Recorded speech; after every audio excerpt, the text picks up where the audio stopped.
আসসালামু আলাইকুম ওয়া রাহমাতুল্লাহি তাআলা ওয়া বারাকাতুহু।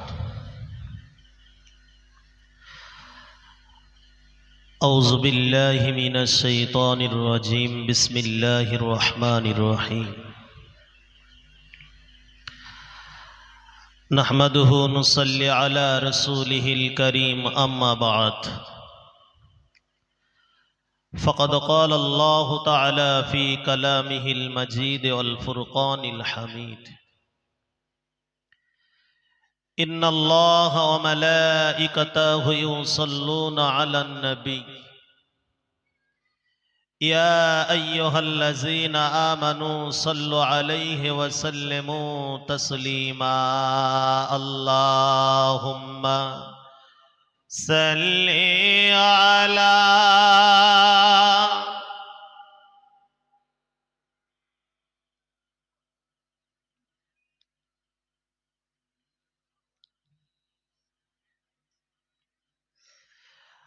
আরশের নিচে জমিনের উপর, আরশের নিচে জমিনের উপর নবী পাক আমার কাঁদিয়া বললেন, ও আল্লাহ পাক মাফ করে দাও, মোদের উম্মাত গুনাহগার। আল্লাহুম্মা সাল্লি আলা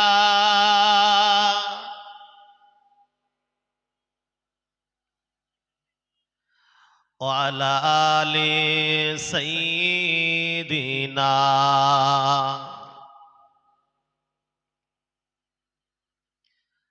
মহাসম্মানীয় 2 দিন ব্যাপী ইসলে সাব খাদিজাতুল কুবরা বালিকা মাদ্রাসার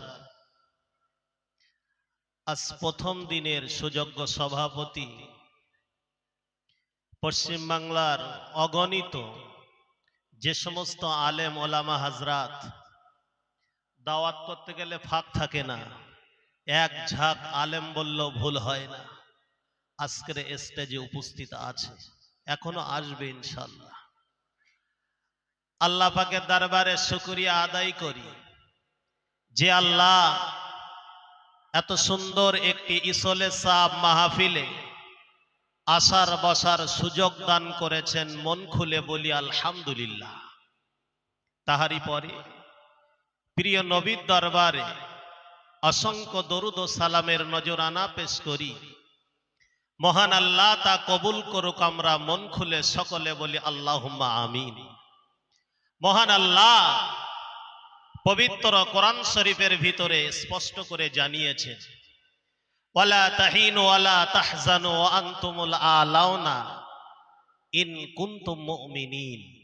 ক্বালা নবী সাল্লাল্লাহু আলাইহি ওয়াসাল্লাম, উতলুবুল ইলমা মিনাল মাহাদি ইলাল লাহাদ, আও কামা ক্বালা আলাইহিস সালাতু সালাম। ভাই, আজকের স্টেজে এমনি একটু আলেমদের মুখ দর্শন করা, তাছাড়া বেশি লম্বা চড়া আলোচনা রাখা যাবে না, বলাও যাবে না, সময়ের দিকে লক্ষ্য করে।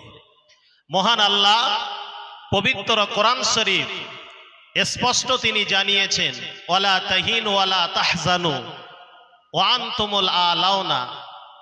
আয় আমার বান্দা বান্দিরা, তোমরা ভীতু হইও না, তোমরা ভেঙে পড়ো না। দেখবেন আমরা একটু ভীতু হয়ে গেছি। কেন ভীত হয়েছে? কেউ কেউ বলছে সুন্নাতুল জামাতের তা বড় বড় বড় সব মুহাদ্দিস ছিল, আস্তে আস্তে পেছন দিক থেকে কেটে পড়েছে। ও বাপ, যারা চিটে তারা তো উড়ে যাবে নাকি?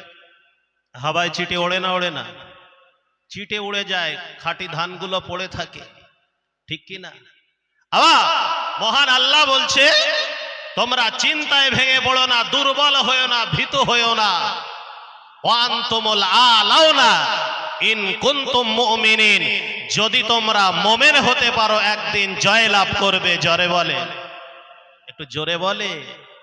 আজকে মসজিদুল আকসা মুসলমানদের প্রথম কেবলা, ফিলিস্তিনের মুসলমানরা আমরা আজকের কি সুন্দর সুন্দর জায়গায় সুন্দর পরিবেশে খাদিজাতুল কুবরা বালিকা মাদ্রাসার আঙিনাতে আমরা বসেছি, তাদের দুঃখ, তাদের দুর্দশা মহান আল্লাহ পাকের নবী ঘোষণা করেছেন, একদিন এই মসজিদুল আকসা মুসলমানরাই জয়লাভ করবে। জোরে বলে, একটু জোরে বলে। আমার সোনার ভাইরা, বলতে গেলে অনেক সময় যাবে, সেদিকে না গিয়ে আমার সোনার নবী রাহমাতাল লিল আলামিন তিনি কাবা চত্বরে বসে রয়েছেন। কোথায়? কাবা চত্বরে বসে রয়েছে। আর মূর্খদের দলে সর্দার যিনি ছিল, যার নাম হচ্ছে আবু জাহাল। কি নাম? আবু জেহেল।